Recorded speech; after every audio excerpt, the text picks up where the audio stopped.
Hi, this is Shauna, the CEO and founder of Fuel Talent. One of the things I have loved most in my 25-year recruiting career has always been the stories that people tell. My inspiration for starting the What Fuels You podcast came from being curious about people's lives and wanting to help share their stories. What path brought them to this place? What decisions did they make that led to failures and successes? Who influenced those decisions, and what lessons were learned along the way? I love it when entrepreneurs come in and they're talking about a personal experience they had and why something's important to them. The thing that I always say to people is that life begins at the end of your comfort zone. And I've actually never cared about being in charge.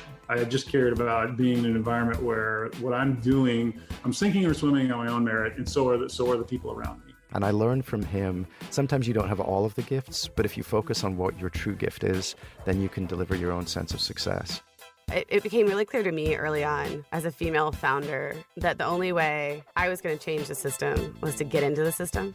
Equality doesn't mean that men and women are the same. It means that they have the same opportunity.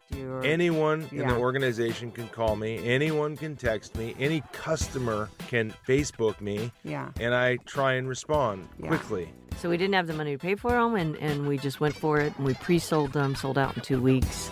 6 months later, we tripled our revenue, and we thought, I think we might We're onto something. He called me and said, hey, Chad, I had a pretty big discovery. I think it could change the world. I put a lot of focus, not on work-life balance, because that means compromising on both, but more on intentionality, on intentional presence. As you progress in your career, though, figuring out how to continue to achieve, it's like your definition of success has to mold and change.